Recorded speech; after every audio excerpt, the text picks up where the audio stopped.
Bienvenue les Fortistes, bienvenue sur Forty Something, bienvenue pour le bilan de l'année 2024. Alors vous le savez, chaque année j'essaye de vous présenter ces petits comptes rendus d'une manière un peu différente. L'année dernière c'était sous forme d'un bilan de l'Avent, à peu près une émission par jour jusqu'au 24, et puis les années d'avant c'était 2, 3, 4 émissions à chaque fois. Là cette année j'ai décidé de vous faire une grosse émission dans laquelle on va parler de tout ce qui a fait pour moi cette année. Donc on va parler cinéma bien entendu, bande dessinée, musique, un petit peu tout, dans un grand format. Alors on s'installe confortablement, vous pouvez prendre un petit kawa, une petite friandise. Bref, on va passer un peu de temps ensemble, vous pouvez me mettre en mode podcast, je vais pas faire de gros effets de montage, on va juste évoquer en mode retour en arrière tout ce qui a fait pour moi cette année qui s'achève, et on va commencer à tout seigneur des anneaux, tout honneur, avec le 7e art, cette passion qui nous anime tous. Et justement, à propos de passion, je dois vous avouer que quelquefois je questionne ma légitimité, ou du moins ma pertinence à venir devant vous, comme ça, parler de cinéma. J'ai l'impression d'avoir perdu un petit peu de ma passion. Alors, c'est un bien grand mot, le cinéma c'est toujours pour moi une religion. Je ne cesserai jamais d'adorer le cinéma, mais ça fait quelques années déjà que je ressens une forme de lassitude, une lassitude de cinéphile. Moi qui étais tout le temps dans les salles avant, ma compagne aussi, ma compagne qui allait au cinéma plus de 50 fois par an. Moi j'y allais un tout petit peu moins, mais quand même j'avais ma carte UGC que j'ai rendue cette année, tout simplement parce que j'y vais plus assez. Lassitude des salles obscures, lassitude aussi des propositions, de tout ce qui arrive dans les salles. Moi j'ai vraiment l'impression qu'on recycle un petit peu toujours les mêmes recettes. Alors vous qui êtes des fortistes convaincus, ou qui êtes régulièrement sur cette chaîne, vous savez un petit peu de quoi je parle. Je suis le premier ici à défendre les suites, les reboots, les séquelles, les préquels. J'adore ça, et je pense que quand on a une bonne idée, quand il y a des univers qui existent comme ça, qui sont solides, on peut les développer de mille et une façons. Je défendrai toujours cette idée de faire des séries autour d'univers qu'on connaît bien, mais le plus souvent c'est fait de manière purement mercantile. Ça fait des années maintenant qu'ils ont remplacé les artistes qui étaient à la tête de studio par des espèces de gens qui sortent d'écoles de commerce. Résultat, on a une vision purement capitaliste du cinéma, du 7e art. On a une vision de rendement à court, à moyen terme, mais généralement à court terme, ce qui fait qu'on va venir sortir des films tous plus inintéressants les uns que les autres. Alors bien entendu, encore une fois, ça reste subjectif, mais cette année, j'ai pas trouvé grand-chose à me mettre sous la dent. Faut dire qu'il y a eu l'arrivée, forcément, des services de streaming, que ça a redistribué un petit peu les cartes. Ça fait des années qu'on en parle dans les bilans de fin d'année. Forcément, le grand écran n'a plus la mainmise sur l'image. On reste aussi chez soi, au chaud, devant des services de streaming comme Netflix, Disney+, Amazon Prime et autres. Et du coup, la plupart des salles peinent à remplir. Ça se voit avec le box-office de fin d'année. Pour le coup, moi, j'ai pris mes petites notes. Je vais vous afficher ça sur l'écran, mais c'est assez édifiant. Les studios ne savent plus sur quel pied danser. On ne sait plus ce qui sera un flop, ce qui sera un succès. Bref, comme disait Garcimore, des fois ça marche, des fois ça marche pas. Il y a des flops qui sont totalement inattendus. L'année dernière, on avait parlé d'Indiana Jones, par exemple, du dernier Indiana Jones, ou du Flash, un Flash avec Batman, avec Supergirl. On était en droit d'attendre un succès, ou au moins un minimum de succès qu'on n'a pas eu du tout. Cette année, ça recommence. Il y a des films qui tirent leur épingle du jeu. Par exemple, citons deux extrêmes. Venom 3 continue quand même de remplir les salles. Il y a un gros succès au box-office ricain. Et puis dans le même temps, Folie à 2, le Joker dont on a parlé, qui est un flop mais totalement inattendu. On pouvait pas vraiment s'attendre à un flop de cette ampleur-là. Mais bon, ça on en a parlé en long, en large dans une émission. Toujours est-il que le box-office, alors là on parle du box-office worldwide, tout autour du monde, de l'année, il est quand même assez édifiant. En première place, on a Inside Out 2, donc Vice Versa 2. Un film d'animation qui ramasse 1,7 milliard. Alors 1,7 milliard, c'est déjà un énorme succès qui le place dans les beaux succès de tous les temps au cinéma. On est sur un très très beau succès. Après on passe à Deadpool Wolverine, 1,4 milliard. Donc ça c'est un succès qu'on pouvait ne pas attendre légitimement, puisqu'on va évoquer DC Marvel, mais en ce moment c'est un petit peu le marasme. Ils savent pas non plus sur quel pied danser. On greenlight un Deadpool avec Wolverine et puis ça cartonne tout autour du monde. 1,7 milliard, 1,4 milliard, vous voyez, on est quand même loin des plus grands succès de tous les temps. Quand je vous dis que les salles se vident un petit peu, elles sont moins fréquentées, c'est une réalité. Une réalité parce que là, très vite, on passe en dessous du milliard, donc on est très loin de chiffres qu'on pouvait avoir il y a quelques années avec les Avengers Endgame, qui allaient chercher les 3 milliards, avec même le Star Wars 7, qui allait à l'époque, qui dépassait le 2 milliards. Là, pour le coup, on est déjà 3e place à moins d'1 milliard, vous voyez. Et c'est Moi, Moche et Méchant 4, et en dessous, Vaiana 2, qui pour l'instant en est à 700 millions, donc moins d'1 milliard, 970 millions pour Moi, Moche et Méchant, et 700 millions pour Vaiana, donc ça descend quand même pas mal, mais on remarque Vice Versa, Vaiana, on reste dans les films d'animation. En 5e place, on a Dune, partie 2, 700 millions, et puis après, je vous laisse regarder ce qui s'affiche à l'écran. Venom, en 9e place quand même, donc Venom, quand je vous dis qu'on ne sait plus à quoi s'attendre au niveau du cinéma, c'est que Venom, c'est une purge. Tout le monde le dit. Hein. Les critiques sont calamiteuses, les spectateurs y vont quand même, ils se déplacent en masse, alors que les critiques donnent le film comme perdant d'avance. C'est la troisième fois qu'on nous fait le coup avec Venom, et ça continue d'engranger des millions. Le film, il a quand même un budget, je crois, aux alentours des 120 millions. Donc c'est une très belle affaire que ce Venom. Moi, je l'ai vu. Je vais les voir, je critique pas, hein, on peut aimer Venom, moi j'ai vu les 3 en salle, à chaque fois je trouve ça sympa sur le moment, et puis je les oublie à peine franchi les portes du cinéma, donc c'est pas des films qui sont faits pour rester, je pense pas que ça soit franchement adressé ni aux fans de comics, ni aux gens de mon âge, c'est plutôt tourné vers une clientèle plus jeune, mais on a quand même Kung Fu Panda 4 à la 7ème place par exemple, qui ramasse plus de 500 millions, et puis très vite quand même, à la 9ème place avec Venom, on passe en dessous des 500 millions. C'est-à-dire qu'on peut en tirer quand même déjà un enseignement, c'est-à-dire qu'il y a certains gros films, certains gros projets qui vont arriver et se prendre les plus grosses parts du gâteau, et puis tous les autres vont se contenter des miettes autour de la table, à essayer de grappiller ce qu'ils peuvent grappiller, parce que très vite ça baisse. Gladiator 2 n'a pas fini sa carrière, mais bref, le Alien Romulus, c'est une belle affaire, hein, mais le Alien Romulus, il pointe à la 16e place, avec 350 millions tout autour du monde. Ça, c'est une belle affaire, c'est presque la renaissance d'une franchise. Moi, le film, je l'ai trouvé moyen, mais si les gens s'en contentent, et si ça peut relancer la saga Alien, moi, je suis partant. Hein. Moi, je demande d'avoir des aliens sur grand écran. Je pense sincèrement que ce film, je l'apprécierais plus avec le temps. Mais voilà, ça descend. Il y a encore Le Robot Sauvage, encore des choses. Le film Garfield. Et puis, en 20e, Joker Folia 2. C'est-à-dire qu'on passe les premiers à Joker Folia 2 à la 20e place, c'est-à-dire que la 20e place de tous les films sortis cette année, on a Joker Folia 2 qui ramasse à peine 200 millions de dollars, donc c'est un four, c'est le four de l'année, 200 millions de dollars à la 20e place. C'est-à-dire vraiment, on a très clairement le haut du peloton, et puis après tous les autres, ça s'effondre. Ça ne veut pas dire qu'on ne peut pas faire de très belles affaires en dessous de la 20e place. Hein. Attention, il faut comprendre le box-office. Vous avez par exemple dans le box-office de l'année Terrifier 3. Alors moi je les ai pas vus les Terrifier, pourtant vous le savez que je suis un amateur de gore, d'horreur, d'hémoglobine, mais là il y avait un côté un petit peu... Enfin j'ai commencé le premier, il y avait un côté un petit peu artisanal on va dire, pour être poli, qui moi m'a pas trop séduit, voilà...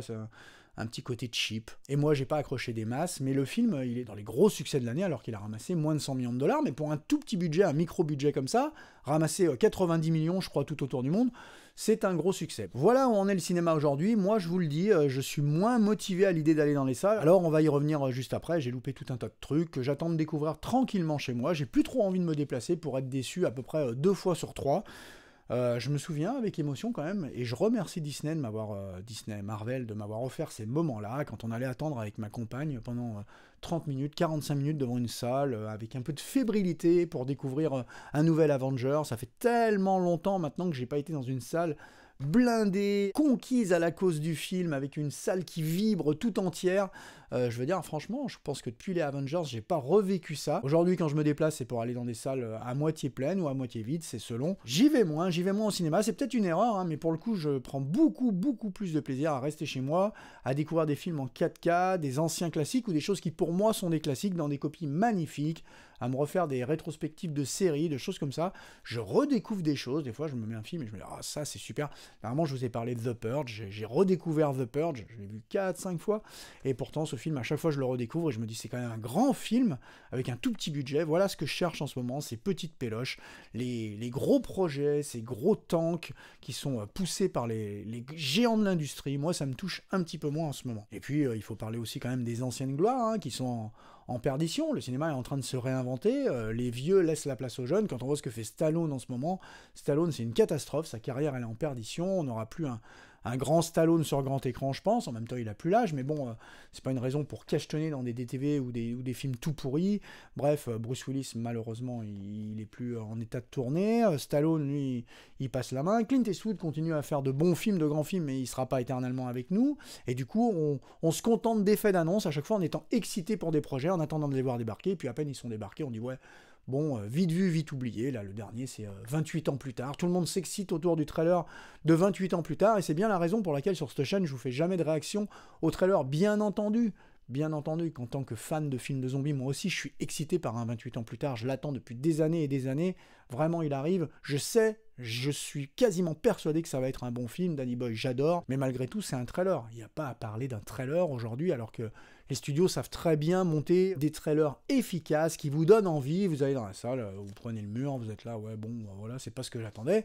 Et vous rentrez chez vous. Donc faire des analyses de trailers, je trouve ça particulièrement vain. Et puis, on en parlait il y a 5 minutes. Il y a en même temps le film de super-héros qui est là aussi en chute libre. DC, Marvel, chaque année, on fait une petite émission consacrée à DC et Marvel. Cette année, on fera pas une émission, on va leur faire un entrefilet. Je vais en discuter en 2 minutes. De toute façon, c'est très simple. Marvel, ils sont un petit peu vautrés. DC, complètement. D'ailleurs, DC, on en parlera plus longuement dans une prochaine émission. On va y revenir. On va enterrer le Snyderverse. On se posera la question de savoir ce qu'on peut attendre de l'univers DC sous l'égide de James Gunn. On va parler aussi un petit peu comic books, parce qu'en ce moment, il se passe de très très belles choses chez DC. D'ailleurs, c'est marrant de voir qu'en comics, il y a plein de belles choses qui se passent, avec de vrais créateurs qui arrivent, qui apportent un peu un vent de fraîcheur sur ces héros qu'on a tant vus, et puis en même temps que dans le cinéma, ça végète un petit peu. On va enterrer vraiment le Snyderverse, parce que c'est fini, ça s'est éteint tout doucement, maintenant c'est fini, ou pas, on a l'impression d'avoir encore une bête qui agonise, parce que James Gunn, il n'a pas totalement tiré le rideau, donc c'est un petit peu spécial ce qui est en train de se passer. On attend le Superman, voilà, je l'attends comme ci, comme ça. Est-ce qu'on fera un nouveau grand Superman? Je sais pas. Chez Marvel, Disney, j'ai fait un triste constat cette année. Je n'aime pas les séries Disney. Voilà, tout simplement. Et ça me fait presque mal de le dire devant vous, mais je n'aime pas ces séries-là. Je me rends compte que depuis le début, depuis les premières séries de super-héros Marvel, là, tout ça, ça m'a laissé un petit peu sur le côté. Non, je n'aime pas ça. J'ai détesté WandaVision. Alors peut-être qu'il faudrait que je lui redonne sa chance, mais j'ai vraiment pas le temps. Il y a plein de séries comme ça que j'ai pas aimé. Tout le monde a adoré Loki, et moi vraiment, mais alors pas du tout. Quand je suis arrivé à la fin de la saison 2, je me suis dit, ouais, bon, ok, j'arrête. Vraiment, ça m'a pas plu. J'ai adoré Hawkeye, Captain America et le Soldat de l'Hiver. C'est vraiment 2 séries que j'ai trouvées très réussies. Hawkeye, ça respectait le cahier des charges, ça prenait tout ce qui avait été fait dans les comic books. Par contre, Winter Soldier, j'ai trouvé ça très très intéressant, vraiment passionnant. Ça arrivait à prendre tout ce qui avait été fait dans les Avengers, Infinity War, Endgame, à approfondir le propos. J'ai trouvé ça extrêmement intelligent. Et pas étonnant, du coup, qu'on fasse un petit peu tabula rasa chez Marvel, parce qu'il y en a qui défendent Marvel. Attention, j'adore Marvel, je trouve que ce qu'a fait Kevin Feige, c'est extraordinaire. Il a réussi à faire un univers cohérent. Vous voyez, dès qu'on passe chez Sony avec les Morbius, les Kraven, on voit que c'est pas la même. Là, il a réussi à faire quelque chose d'absolument cohérent, donc j'applaudis. Par contre, tous les derniers films, là, les Captain Marvel, les Marvels, les trucs comme ça, vite fait, les séries télé, Agatha Harkness, voilà. On a l'univers Marvel et on fait des séries autour de Agatha Harkness. Quel intérêt, me direz-vous? Alors peut-être que vous, ça vous plaît, hein, ça j'en juge pas. Si vous vous régalez avec ça, tant mieux. Bon, moi, les séries Marvel, franchement. Et du coup, le prochain Captain America, bah ouais, là je suis hypé à mort. Je trouve que c'est un très beau projet, mais encore une fois, et là on va toucher un petit mot sur le wokisme aussi, parce que Disney est gangréné par le wokisme. On avait confié ce projet à un ou une tâcheronne, je sais plus. Et puis non officiellement, il y a quand même des gens, alors on dit pas le nom de certaines personnes qui sont venues aider, mais quand on sait que c'est les frères Russo qui normalement devraient prendre les commandes au final du prochain Avengers, qui à la base devait pas être du tout là, mais vous savez, toutes les histoires qu'il y a eu avec l'interprète de Kang et tout ça, donc finalement on fait revenir les frères Russo, donc c'est complètement un aveu d'échec, c'est-à-dire que non officiellement, un ou des réalisateurs seraient venus prêter main forte pour retourner pas mal de scènes, une bonne partie du film du prochain Captain America. Moi je vous le dis, les frères Russo, ils sont venus jeter un œil derrière la caméra, voir ce qui se passait, ils ont essayé de remonter le film comme ils pouvaient, et puis bah, ils seront aux commandes du prochain Avengers. Donc on fait un petit peu marche arrière, on revient un petit peu sur ce qui faisait le succès de la franchise il n'y a pas si longtemps, mais le fait est que je trouve le trailer des Thunderbolts plutôt malin. Le Captain America, je suis vraiment chaud, j'ai vraiment envie de le découvrir, mais on pouvait décemment pas se planter sur cette saga. C'est pour ça que les gars de chez Marvel, ils mettent les petits plats dans les grands, parce qu'on ne peut pas se planter sur une saga Captain America. Si on plante un Captain America, c'est l'univers qui est vraiment en déliquescence totale. Non, là, il faut quand même renouer un petit peu avec le succès. Mais bon, Disney, ils ont un petit peu de mal dernièrement, hein, avec leurs histoires de wokisme, cancel culture, tout ça, tout ce qu'ils essayent de nous fourrer dans la gorge, là, comme si on était des oies à gaver, ben ça paye plus, ça paye pas. Les séries Star Wars, c'est pareil. Hein. Wokisme, cancel culture, censure, on en a parlé dernièrement dans une émission sur Spirou. Alors c'est marrant d'ailleurs de voir comme ce genre d'émission, d'un coup, elles explosent, et puis il y a beaucoup plus de vues Ça sort du cercle restreint des fortistes convaincus dont vous faites partie, avec qui on peut échanger en toute tranquillité. Là, d'un coup, quand il y a une émission comme ça, bam, bam, bam, il y a des choses dans les fils de discussion qui sont intéressantes, qui sont très intéressantes, que je trouve passionnantes, et les gens sont plutôt mesurés. De toute façon, je vous l'ai dit, hein, moi, je fais disparaître les commentaires injurieux et tout ça, mais la plupart des gens sont posés. Mais c'est marrant, comme on fait une émission sur la censure et Spirou, et comme on sort très vite du sujet pour s'aventurer sur le racisme et tout ça. Mais moi, l'émission sur Spirou, c'était pas une émission sur le racisme, hein. Sur 40 Something, je viens pas vous parler de politique ou de racisme, je viens vous parler de censure. Il y en a qui m'ont dit « Ah, c'est pas une censure, Dupuis a retiré la BD ». Une autocensure, c'est une censure quand même, hein. Et personne n'y a rien gagné. J'en profite pour éclaircir les choses là ici. C'était pas une émission ni sur le racisme, ni sur le fait de condamner ou pas cette bande dessinée. Je n'ai aucun jugement quant à la bande dessinée. Moi, elle m'a pas choqué, mais je suis pas censé être la personne qui est choquée par cette bande dessinée.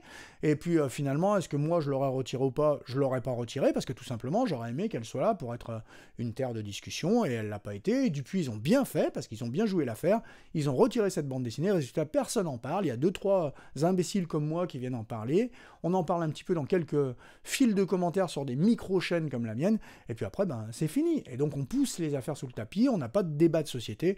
Je trouve ça super triste, on n'a rien gagné à censurer une BD comme Spirou, mais dans le fil de discussion, il y a quand même quelqu'un qui a trouvé le moyen de me dire que je défendais le wokisme. Alors bien sûr, il n'a pas été jusqu'à la fin de la phrase, donc c'est un petit peu dommage, mais je ne défendrai jamais le wokisme, que j'ai traité sur cette chaîne dans déjà un bilan de fin d'année, de cancer. C'est le cancer du cinéma.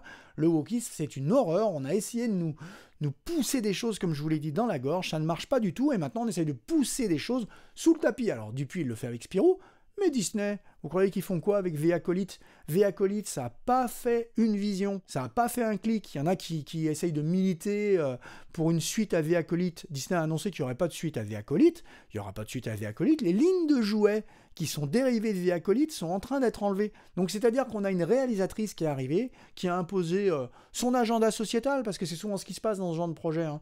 Ils avancent à visage découvert. Elle en a rien à foutre de Star Wars. Ils en ont rien à foutre de Star Wars, les gens qui sont à l'origine de projets comme ça. Ils se servent de Star Wars pour faire passer des messages. Et ça, je trouve ça mais vraiment ignoble. C'est-à-dire qu'à un certain moment, il faut respecter qu'on est dans une galaxie lointaine, très lointaine, qu'on n'a rien à foutre du wokisme. C'est déjà un univers de diversité, Star Wars. Pas la peine d'en rajouter une couche, pas la peine de venir nous parler dans Star Wars d'orientation sexuelle. À quel moment est-ce que c'est pertinent dans une galaxie lointaine telle qu'imaginée par George Lucas? Je vous laisse vous faire votre avis, mais le fait est que Disney, non, recule un peu. V-Acolyte, surveillez, parce qu'à mon avis, elle pourrait très bien disparaître de Disney+.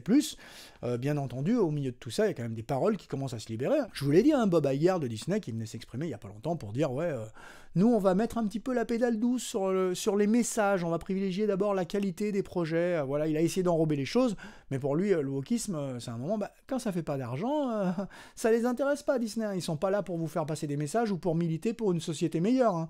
Ils sont là pour faire du blé, hein. Mais bon, vous inquiétez pas, hein, le wokisme a encore de beaux jours devant lui, hein, quand on voit le trailer de Toute pour une, le magnifique trailer de la prochaine production française. J'ai trouvé ça abominable. J'ai relayé sur Facebook une journaliste, vlogueuse, qui parlait un petit peu de ce film, et j'ai trouvé ça très intéressant, parce qu'elle peut se permettre, c'est une femme, elle peut se permettre de s'exprimer comme ça. Elle a dit exactement tout ce que je pensais sur le CNC et sur ce genre de projet que je trouve insultant pour les femmes. Ouais, donc voilà, si vous voulez aller voir, je vous mettrai peut-être le lien dans le fil de commentaires pour que vous puissiez en juger vous-même. Mais il y a des choses, il y a quand même des petites lueurs d'espoir dans ce monde qui est gangréné par le wokisme. Je pense à Ben Stiller, par exemple. Vous savez, on revient en permanence sur son film et cette blackface de Robert Downey Jr., Terreur sous les tropiques. Comment il s'appelait le film? 1 hour later. Ah, Tropic Thunder, voilà. C'était un film excellentissime, très belle prestation de Robert Downey, une blackface qui était totalement justifiée par le scénario, un acteur qui va jusqu'au bout pour s'immiscer dans la peau des personnages qu'il va interpréter. Je trouvais ça génial, c'était une blague. Ben Stiller persiste à ne pas s'excuser. Et ça, c'est magnifique. Aujourd'hui, à une époque où tout le monde va s'excuser, même de choses, on leur a pas demandé de s'excuser, ils s'excusent. Les gars de chez Dupuis, ils décident de retirer une BD, personne leur a demandé de la retirer, ils la retirent avant qu'il y ait trop de bruit. Ben Stiller, il continue à dire, ouais les gars, c'était une blague, je m'excuserai pas. Déjà, on s'est pris un shitstorm à l'époque. Alors je sais pas si à l'époque c'était aussi violent que ce que ce serait aujourd'hui, mais il juge qu'à l'époque ça a été un petit peu difficile. Il s'excuse toujours pas, et il a raison, Ben Stiller. HBO, on en a parlé, qui soutient J.K. Rowling. Ouais, elle continuera à être attachée malgré ses propos sur les transgenres. On sait qu'elle est pas trop fan des transgenres et tout ça. Non, J.K. Rowling a le droit d'exprimer ses propres avis. Elle restera attachée à la série Harry Potter. Bravo HBO. Dans le même temps, on pense à Coralie Farja aussi, qui a refusé un petit peu de retourner la fin de son film The Substance. Alors apparemment, c'est un des films de l'année, moi je l'ai toujours pas vu. D'ailleurs, il y a pas mal de films que j'ai pas vus, on va en parler tout de suite. Mais voilà, il y a des gens comme ça qui entrent en résistance. Moi je trouve que il n'y a jamais autant de puissance que quand les paroles viennent un peu des réalisatrices, réalisateurs, acteurs, gens aussi, il faut dire, gens de couleur, d'orientation sexuelle différente, de femmes, qui viennent s'exprimer un peu sur ces sujets-là, parce que voir des petits blancs-becs comme moi, ou des caucasiens qui viennent s'exprimer sur le racisme d'un Spirou, je trouve que ça a finalement assez peu d'intérêt. Bref, vous l'aurez compris, censure, c'est vraiment quelque chose que j'ai en horreur, censure, wokisme, cancel culture, c'est à nous tous de lutter un petit peu contre ça, en refusant en quelque sorte de cautionner certains projets. D'ailleurs, c'est ce qui est en train de se passer en ce moment. Alors au niveau du Cinoche, je vous l'ai dit, je vais moins dans les salles, donc du coup j'ai loupé tout un tas de trucs. Donc sur cette chaîne, faut s'y attendre, je serai toujours un petit peu à la bourre. Il y a quand même un paquet de films qui sortent, hein. Il y a des vlogueurs professionnels, des gens qui sont bien établis, qui vous sortent quand même une vidéo par jour. Une vidéo par jour, ça veut bien dire ce que ça veut dire. C'est-à-dire qu'il y a un nombre de projets incalculables. Des gens arrivent à faire à peu près une vidéo par jour sur tout ce qui sort au cinéma et sur les services de streaming. Ce qui est intéressant, c'est de voir cette vague de projets qui nous arrivent dans la tête en permanence. Alors moi, qu'est-ce que j'ai loupé? Même des films que je voulais voir, hein. Pour l'instant, j'ai pas vu Hérétique. Le dernier film A24. Alors je me méfie un petit peu du côté autorisant de A24, mais j'ai pas vu Hérétique avec Hugh Grant, j'ai pas vu Gladiator 2.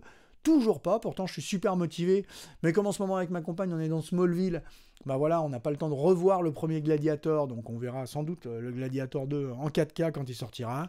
Juré numéro 2, j'adore tout ce que fait Clint Eastwood, hein. Moi, Clint Eastwood c'est un de mes dieux du cinéma, donc voilà, je verrai Juré numéro 2, je suis sûr que c'est bon, Clint Eastwood c'est incroyable d'être toujours aussi pertinent, je trouve qu'il y a toujours quelque chose à sauver dans ses films, même quand c'est très classique, aujourd'hui il est un peu moins inventif. L'a-t-il vraiment été? Mais lui, c'est l'héritage de Don Siegel, qui était déjà l'héritier de John Ford.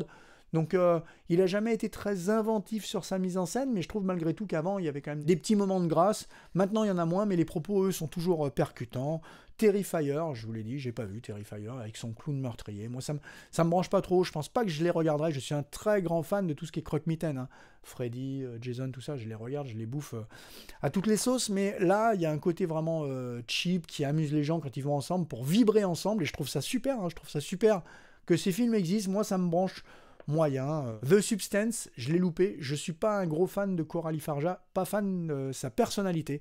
Je l'ai vu en interview, mais peut-être que j'ai eu un peu la dent dure avec elle et que j'ai dit de la merde. Et si c'est le cas, en découvrant The Substance, bah, je viendrai vous en parler sur cette chaîne et je viendrai faire mon mea culpa. Je vous dirai ce que je pense de ce film. Je me méfie quand même un petit peu de ces films que tout le monde trouve absolument incroyables. Est-ce que moi je vais apprécier autant que ça? Je sais pas. J'ai pas vu Furiosa.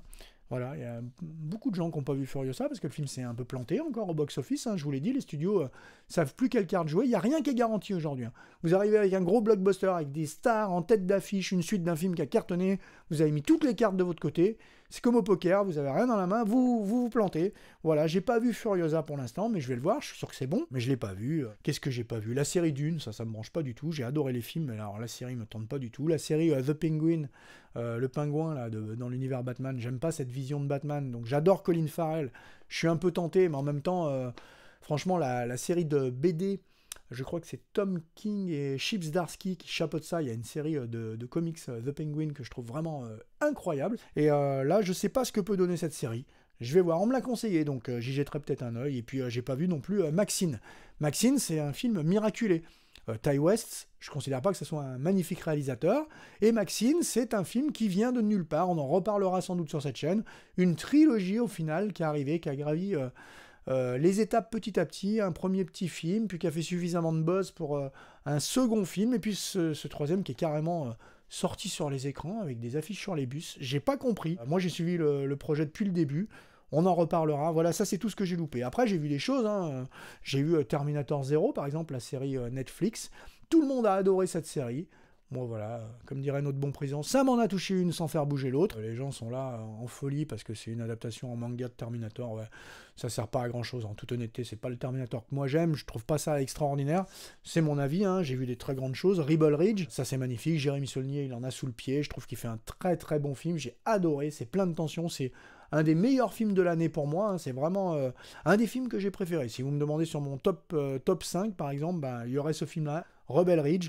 Je peux pas, moi, j'ai pas les moyens de venir vous parler 3 fois par semaine, sinon il y a beaucoup de films dont j'aurais parlé sur cette chaîne, et ce film en aurait fait partie. J'ai vu la série Fiasco avec Pierre Ninet & Co, que j'ai trouvé très bien, Beekeeper avec Jason Statham, Jason Statham maintenant, il lève plus la jambe, il sort à peine de sa caravane, mais par contre quand on le met en scène, on le met en scène comme un super-héros. C'est un film de super-héros, hein. Le mec il se retrouve entouré par 5 ou 6 mecs du SWAT, tous avec des habits qui peuvent résister, vous savez, avec des grenades, et lui, pim, à coups de poing, il les dessoude. C'est assez incroyable comme film. J'ai rattrapé aussi d'anciens films, hein, bien sûr, j'ai pas vu que des films de 2024, hein. Second Tour de Dupontel, c'est une pure pépite, un joyau surtout...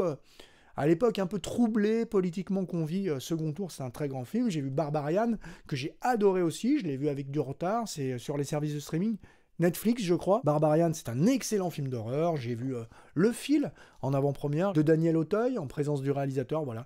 J'ai trouvé ça pas mal. Alors le film est très maîtrisé, mais moi je me suis un peu ennuyé.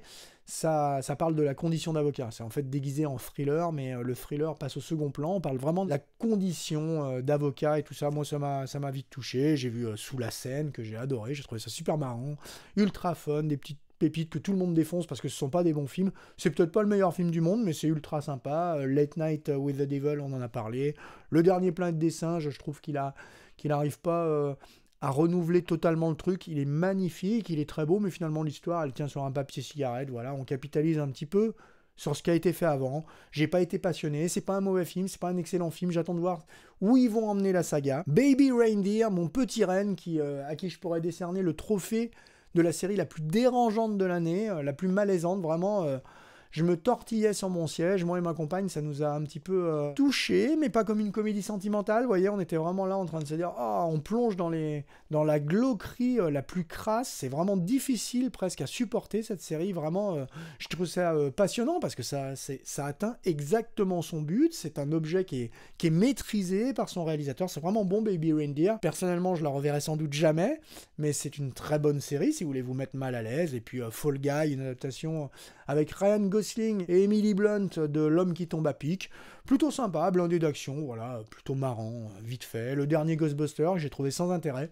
On en attendait des masses, on avait vu ses bandes annonces, c'était super. J'avais aimé l'avant-dernier Ghostbusters, que j'avais trouvé vraiment intéressant. Et puis ça, ce dernier film, je trouve qu'il apporte rien. Pareil, encore une fois, le scénar... Moi, le scénar, c'est pas forcément ce qui m'intéresse le plus, je vais le dire franchement, parce qu'il y a certains films, c'est très simple, vous regardez un Alien... Voilà, vous n'attendez pas un scénar de fou, mais quelquefois juste des bonnes idées.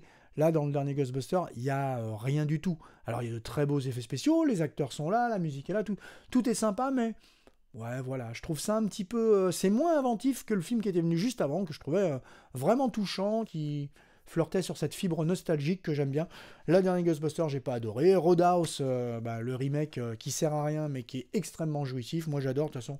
Dès que ça tape, comme ça, Roadhouse, Reacher, c'est vraiment des trucs que j'adore. Gentleman, excellente série, il a la barre de rire, c'est vraiment très bon, totalement irrévérencieux, totalement dans la fibre de ce que peut faire Guy Ritchie, c'est génial. Joker Folie à 2, on en a parlé sur cette chaîne, j'ai pas adoré. Voilà, ça c'est mon année cinéma. Au final, si je devais vous faire un top 5, je serais bien embêté, mais je pourrais vous faire un top 5 et tout, mais j'y trouve aucun intérêt. Voilà, c'est mieux de venir devant vous parler de temps en temps de ce que j'ai aimé, de ce que j'ai pas aimé, vous faire un top. À quoi ça rime? Mais si je devais quand même choisir mon film de l'année, je pense que j'irais vers le Trap de Shyamalan, tout simplement parce que c'est le film qui m'a le plus plu. C'est-à-dire juste à mon niveau d'émotion, quand j'ai été en salle, on était posé, on avait envie de se faire une toile, et voilà, on a eu un film qui joue avec le spectateur, qui nous a transporté de la première à la dernière image, on savait pas trop où ça allait, c'est quoi ce film, c'est quoi ce troisième acte totalement inattendu, c'est Shyamalan qui s'amuse, on s'amuse avec lui, c'est un film intègre, c'est un film honnête, c'est le film d'un cinéaste en maîtrise totale de son art, voilà. Il s'éclate, Shyamalan, il a envie de se faire plaisir, il a envie d'en donner aux spectateurs. Moi, je pense que ce film est situé dans l'univers d'Incassable, je vous l'ai déjà dit, avec ce tueur en série qui a une chance absolument incroyable, qui est juste un génie. Moi, j'ai vraiment adoré, c'est vraiment un des films que je serais content de posséder chez moi, que je serais super content de revoir, je m'assierais pour le revoir religieusement. Voilà, et c'est là qu'on va s'arrêter pour la partie série Cinoche. Ça faisait un espèce de grand gloubi-boulga, vous en faites ce que vous voulez. Vous n'hésitez pas à venir me parler dans les commentaires, parce que j'adore ça, surtout vous qui êtes des fidèles de la chaîne, hein, je commence à vous connaître. Hein. Je connais vos pseudos, oui, toi là, derrière ton écran, je te connais. Tu peux venir me faire un petit coucou dans les commentaires, ça me fait plaisir, et puis dites-moi ce que vous avez aimé cette année, s'il y a très clairement des projets qui se sont détachés des autres. Ça m'intéresse, il y a beaucoup de choses que j'ai loupées. S'il y a des choses que vous avez vues, et même des petites pépites, n'hésitez pas à les partager avec moi, souvent je vais jeter un œil après dessus, et je suis très surpris. Niveau BD, puisque j'ai la fiche BD dans la main, il y a eu de très belles choses. Moi j'ai changé de rayon dans mon boulot, maintenant je suis plus sur la bande dessinée, et globalement c'est un bonheur. Alors bien sûr je me replonge dans la BD franco-belge, et je l'ai déjà dit sur cette chaîne, et je continuerai à le dire, je pense que les meilleurs scénaristes aujourd'hui sont en bande dessinée. Quand je vous parle de l'importance du scénario, pour moi au cinéma, voilà, on a les images, je vais voir le dernier Alien, je l'adore pas, mais je me régale quand même des images, je me régale de la mise en scène toujours inspirée de Fede Alvarez. Ouais, je suis content. Par contre, au niveau du cinéma, on a quand même des contraintes. On a des contraintes de budget, on a des contraintes de public. En bande dessinée, on peut tenter des choses, entendre des choses qui sont complètement à contre-courant des tendances. On a parlé de Oleni sur cette chaîne, qui est un petit peu la BD qu'aurait pu faire Cronenberg, une espèce de trip malaisant sur la chair. Bref, j'ai trouvé ça passionnant, mais il y a eu beaucoup de belles choses. Il y a la seconde partie de 1629 qui est sortie en fin d'année. Voilà, vous savez à quel point j'adore d'Horizon, Xavier d'Horizon, et ben voilà. Là encore une fois, il fait preuve d'une énorme maestria. Ulysse et Cyrano, sorti plus tôt dans l'année, c'est lui. C'est vraiment très très bon. On a eu des choses comme Mad. Mad, j'ai le dossier de presse qui doit traîner quelque part par là. Ah non, il est là. Voilà. Avec d'ailleurs un manga qui sort en février. Si vous êtes un peu fan de manga, Kagurabachi. Voilà, ça sort en février. C'est très très bon. Hein. C'est dans la lignée de Kill Bill et tout ça. C'est le fils d'un sabreur, enfin d'un forgeron, qui va un peu massacrer les gens avec ses sabres magiques. C'est très prometteur. Mad, c'est ça. Mad, c'est ça. C'est une bande dessinée un peu de SF. Pour tous ceux qui aiment Blade Runner, Terminator ou les Ghost in the Shell, tout ça. C'est vraiment dans cet esprit-là, avec une vraie réflexion sur la société dans laquelle on vit aujourd'hui. J'ai trouvé ça très très bon. Mad. Bomb X. Bomb X, je vous le recommande si vous êtes fan un petit peu des univers à la Mad Max, bien sûr, parce que c'est des vortex temporels qui vont attirer des gens sur une planète inconnue. Il y a un côté Walking Dead aussi, avec ces sociétés qui essayent de se recréer, qui essayent de conserver un semblant d'humanité. C'est très très bien pensé. Alors bien sûr, Vincent Brujas, j'ai déjà parlé de lui sur cette chaîne. Vincent Brujas, scénariste. Ronan Touloa au dessin. C'est du grand art, hein, tout simplement. C'est excellent, excellent, avec ce chevalier qui découvre du coup la société moderne, avec son regard plein de tristesse sur ces piles qu'il met dans son Walkman, en sachant que ce sera peut-être la dernière fois qu'il entendra de la musique. Donc j'ai trouvé ça très touchant, c'est blindé d'action, c'est très très fort de voir ce qu'ils arrivent à mettre en place, quand je vous parle de scénario, ce qu'ils arrivent à mettre en place en 2 tomes, il y aura 3 tomes normalement, c'est excellent. Le dernier Raven, chef-d'œuvre, on peut presque dire chef-d'œuvre, de Mathieu Loffray qui avait officié sur Long John Silver, scénarisé par d'Horizon, vous suivez. Bah là, il adapte librement une nouvelle de Robert Howard, donc une nouvelle de Conan, et puis il va jusqu'à baptiser son héros Conan, quand même, au coin d'une case, discrètement, il croit qu'on l'a pas vu, mais si on l'a vu. Et Raven, une trilogie absolument incroyable, imaginez ce que ça donnerait sur grand écran. Alors, bien sûr, qui va budgéter ça? Mais jamais, jamais on vous sortira un Raven sur grand écran. Profitez-en en bande dessinée. Le 3e tome est sorti en fin d'année, c'est une merveille, ça explose, ça brûle dans tous les sens. C'est cette espèce de pirate insolent, Raven, qui a toujours de la bravade, et puis face à lui, des femmes, une femme fatale, pirate, ultra cruelle. D'ailleurs, c'est très très rare de voir un rôle de femme comme ça, aussi cruel. Vraiment, elle est mauvaise. Et c'est très, très intéressant de voir ça. On lui donne pas un côté sympa ni rien. Non, vraiment, elle est cruelle de la première à la dernière case. Bien sûr, c'est contrebalancé par d'autres personnages, mais elle est vraiment intéressante. Bref, Raven, c'est du grand art. Jetez-vous dessus. Il y a plein de choses dont je vous ai parlé dans l'année. Hein. La cuisine des ogres, le dieu fauve. Le dieu fauve, c'est une tuerie absolue. Vraiment, ça reste une très, très grande BD. Et puis... en comics, bah, je me régale. Les derniers comics Marvel sur Alien ou Predator sont excellents.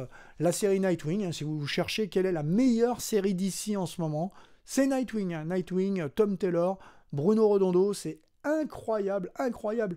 L'effort de mise en scène. Alors, je vous parlais du scénar. Le scénar est bon, mais il recycle un petit peu ce que faisait Chuck Dixon à l'époque, quand il travaillait avec McDaniel sur la série Nightwing. C'était excellent à l'époque. Ils avaient inventé Bloodhaven, le personnage de Blockbuster.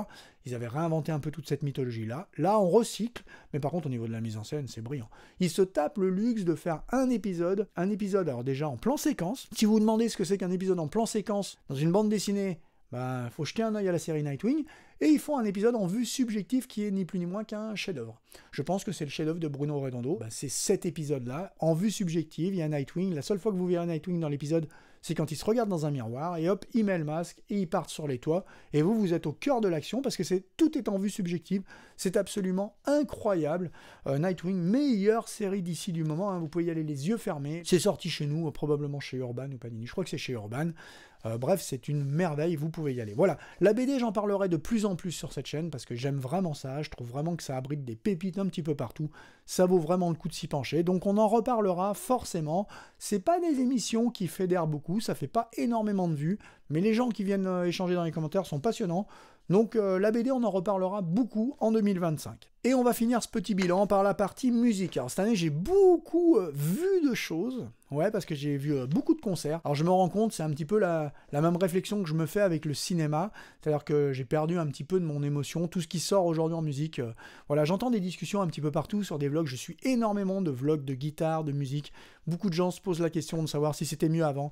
Et c'est une réflexion dans l'air du temps, ça me paraît normal. Alors bien sûr, ceux qui défendent la production actuelle brandissent souvent la carte Billie Eilish, j'entends parler partout de Billie Eilish. Ouais, mais Billie Eilish, ouais, bon, Billie Eilish, pour moi, c'est de la surproduction, elle a un petit filet de voix, c'est super sympa, j'aime bien ce qu'elle fait. Mais la musique, on va se le dire, au risque de passer pour un vieux con, c'est plus ce que c'était. C'est plus ce que c'était, de toute façon, de fait, hein, parce que je me rappelle qu'à l'époque, je lisais une interview d'Eagle Eye Cherry, je vous parle de ça il y a au moins 15 ans, et Eagle Eye Cherry, à l'époque, avait cette phrase qui m'est restée, il avait dit « Mais vous savez, aujourd'hui, on fait plus rentrer, comme à l'époque de Queen, des groupes en studio avec la maison de disques qui leur paye 2 ans, ils arrivent sans aucune idée, et puis ressortent avec un album de génie.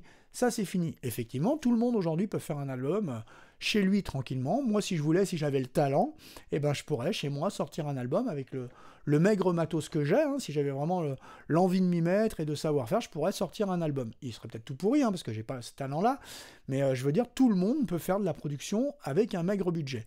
Aujourd'hui, on fait plus rentrer les groupes comme ça, et c'est marrant parce que je lisais dernièrement un numéro de Guitare Extrême, je crois, et quel est l'artiste qui était interviewé ? 2 hours later. Ah, ça me reviendra sans doute, je vous l'incrusterai peut-être le numéro, juste pour lui faire de la promo, et puis cet artiste, ce guitariste qui était interviewé, disait exactement la même chose. Hein. Il disait aujourd'hui, les maisons de disques, elles arrêtent de payer des gens pour rentrer en studio et jouer au ping-pong en attendant que l'inspiration vienne. C'est exactement, quasiment la même phrase que celle qui avait sorti Eagle Eye Cherry il y a 15-20 ans. Donc aujourd'hui, les studios, ils mettent moins de billes dans les productions, par contre, en tournée, on en prend plein les yeux. Donc forcément, moi, j'achète plutôt de nouvelles copies d'anciens disques. Normalement, je vous publie de temps en temps ça sur Facebook, mais je suis revenu du book-off avec une dizaine de disques, mais j'ai quoi? J'ai du vieux Simple Minds, un vieux Sting, je me replonge sur d'anciens albums. La production actuelle, j'en écoute finalement assez peu. Et d'ailleurs, ça se reflète aussi sur ce que je vois en concert. Cette année, j'ai vécu de très grands concerts. Mr. Big en concert, c'était juste excellentissime, j'ai adoré, même si le chanteur Eric Martin commence à avoir une voix qui tient plus du croissement vraiment que de la voix fine et claire qu'il avait à l'époque. Franchement, en concert, on voit que ça a changé. L'âge aidant, c'est leur dernière tournée, ça m'étonne pas, parce que clairement, ils fatiguent au niveau vocal. C'est rien à côté de Brian Johnson, AC/DC, on en a parlé sur cette chaîne aussi, où là, ça fatiguait, mais AC/DC, c'était une expérience. Je suis content d'avoir payé ma place pour aller participer à une expérience. Au niveau de profiter purement d'un concert dans les règles de l'art, je le referai certainement pas. Un concert à Longchamp où vous voyez des mini-pousses, c'est pas très intéressant, mais c'était AC/DC, c'était une expérience et j'ai adoré. Voilà, c'était très très bien de les voir pour ce qui sera sans doute leur dernière tournée.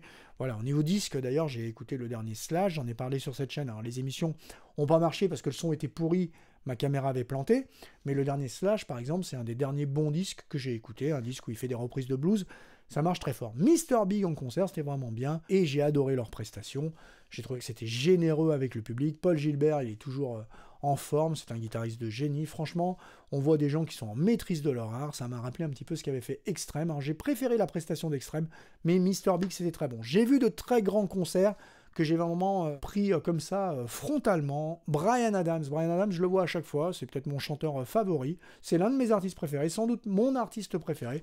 J'adore Bryan Adams, j'adore Keith Scott, son guitariste, je les trouve excellents. Cette année, je les ai encore vus à Paris et c'était une folie, en forme. Je vous dis souvent, des fois, en parlant de certains groupes sur cette chaîne, que aujourd'hui, ils arrivent sur scène et qu'ils s'en foutent. Mais ils s'en foutent dans le bon sens du terme. Ils s'en foutent parce qu'ils n'ont plus rien à prouver. Donc ils viennent juste pour le plaisir. Ils n'ont rien à prouver. Ils jouent devant leur public et ils viennent se faire plaisir. Et là, ça se sentait. Bryan Adams, ça se sentait vraiment. C'est, je l'ai vu, je sais pas, 7, 8, 10 fois. Et j'ai adoré cette prestation. J'ai trouvé que c'était vraiment un très grand concert. Je suis pas revenu vous en parler une fois de plus pour pas vous saouler. Mais vraiment, j'en ai profité, tout comme le concert de Feeder. Alors Feeder, ça dit peut-être quelque chose à certains d'entre vous. Ça va chercher 20-25 balles la place. D'ailleurs, il repasse bientôt à Paris, hein, si vous voulez en profiter. C'était complètement dingue. Alors peut-être qu'il y a le plaisir aussi d'y avoir assisté avec ma compagne. On fait tous les concerts ensemble. Mais avec mon cousin, c'était une première. Et franchement, on s'est éclaté. Quand on a été pogoté un petit peu à la fin, avec les petits jeunes, ça faisait plaisir. C'était vraiment chouette, Feeder, de l'énergie brute. C'est beaucoup plus punk sur scène que ça peut l'être sur disque. Mais ils ont toujours ce côté un petit peu rugueux quand même, hein, Feeder.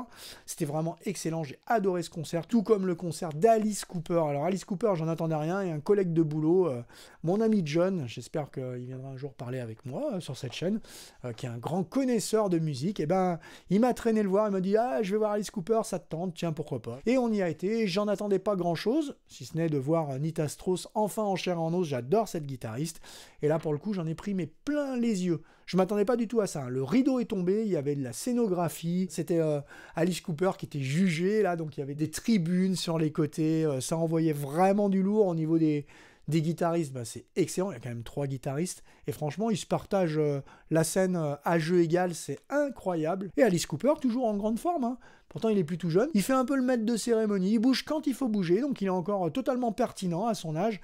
J'ai trouvé ça mais incroyable. Franchement, Alice Cooper, même si vous aimez un petit peu, si vous connaissez comme ça vite fait, s'il repasse à Paris, ne le loupez pas, c'est une expérience, mais vraiment une expérience. C'est un des moments forts de l'année. Chaka Ponk aussi en fin d'année. Alors je connaissais pas trop Chaka Ponk, j'avoue, mais mes amis lyonnais m'ont toujours dit Chaka Ponk. Eux, ils les ont vus 5-6 fois. Je sais pas, ils y vont à chaque fois. Et j'entends parler en permanence de leur dernière tournée qui s'éternise. Ça fait combien de temps qu'ils sont sur leur dernière tournée? Bref, Chaka Ponk, c'était aussi une expérience. Placé au milieu de la salle, parce que moi j'arrive pas parmi les premiers. Et puis là, surprise, ils ont commencé par une espèce de prestation acoustique à côté de nous, avant de virer sur scène. Il y avait tout ce qu'on peut attendre d'une intense prestation rock'n'roll. C'était viscéral. C'est un concert à vivre. Il y avait vraiment quelque chose. Alors j'ai trouvé qu'à certains moments, quand même, leur côté politisé prend un petit peu le dessus. Moi, je suis pas là pour voir un meeting politique, je suis là pour voir un spectacle de rock. Mais malgré tout, bon, c'est ce qu'on va voir quand on va voir Chaka Ponk, et c'était incroyable. Au niveau du son, c'était fou. Au niveau de l'énergie, c'était incroyable. Alors bien sûr, ils vont me coûter un petit peu au niveau du porte-monnaie, parce que je vais me faire l'intégralité de leur discographie, parce que j'ai découvert tout un tas de morceaux que je ne connaissais pas. Et d'ailleurs, en toute honnêteté, je m'autorise le droit de venir vous reparler de Chaka Ponk, un de ces 4, de ce concert, et puis d'étudier un petit peu ça à travers peut-être un plan guitare. On va parler de la chaîne au final, notamment des guitares. Je viens plus aussi souvent ici vous proposer des petits plans et tout ça. Moi, je suis pas prof de guitare, je viens vous partager des plans que j'aime. Je joue toujours, beaucoup chez moi et tout ça. Mais voilà, je viens peu vous parler de guitare parce qu'il faut brancher la guitare, il faut faire du montage, c'est un peu long. J'ai pas beaucoup de temps et j'essaye de faire vivre la chaîne comme ça en attendant peut-être un jour d'avoir un plus grand espace, de pouvoir laisser le matos un peu branché et que ça me prenne moins de temps. Mais on va revenir quand même dans 2025, on en reparlera beaucoup de guitare. On parlera un peu de matos aussi parce qu'il m'est arrivé un truc Noël avant l'heure cette année. Je vous expliquerai aussi comment j'ai trouvé un ampli à la poubelle. Ni plus ni moins, avec l'aide de mon père. On a redonné vie à un ampli qu'on a trouvé dans une déchetterie, on l'a complètement démonté. Si ça peut servir à certains d'entre vous, un ampli PV, voilà, qu'on a complètement retapé. C'était une expérience incroyable, trouver ça en déchetterie, je croyais pas que j'aurais ce bol-là. J'ai documenté ça, on pourra en reparler, je vous expliquerai aussi tout ce qui m'est arrivé avec mon SE70, ça ce sera des rubriques purement matos, et puis on reparlera sûrement guitare avec des petits plans, parce qu'il y a toujours plein de choses qu'on peut évoquer, notamment éventuellement un morceau de Chaka Ponk que j'aime bien jouer en ce moment. Voilà, au niveau de la chaîne, et je finirai par ça, je suis très content de la façon dont ça se passe. On monte petit à petit en nombre d'abonnés, tout petit à petit. Moi, le nombre d'abonnés, je cours pas après. Je vais être honnête, il y a plein de gens qui vont vous expliquer que, ouais, faut pas se mentir, quand on est sur YouTube, c'est pour gagner de l'argent ou c'est pour se faire voir. Pas vraiment. Et là, je serais obligé d'être franc avec vous, je suis un petit peu à contre-courant. Je sais pas ce qui fait que j'ai envie de venir devant vous pour faire ces petites vidéos. Mais voilà, vos retours sont pour moi très importants. Cette chaîne, je la fais pour vous, je la fais pour moi aussi, hein, avant tout. Des fois, je viens vous parler de sujets. Quand on va enterrer le Snyderverse, c'est pour moi un petit peu exorciser ça, vraiment. C'est pour mettre un terme un petit peu à la passion que j'avais pour cet univers. Ça sera une façon de faire une petite émission en guise de clôture un petit peu sur tout ce qui s'est passé, sur toutes les promesses qu'on nous avait faites et qui n'ont pas été tenues. On a franchi la barre des 1400 abonnés, ça me fait très plaisir. On a quand même un faible retour sur cette chaîne, je vous l'ai déjà expliqué. Moi, ce qui compte, c'est pas les abonnés. Je m'en fous pas des abonnés, attention, hein.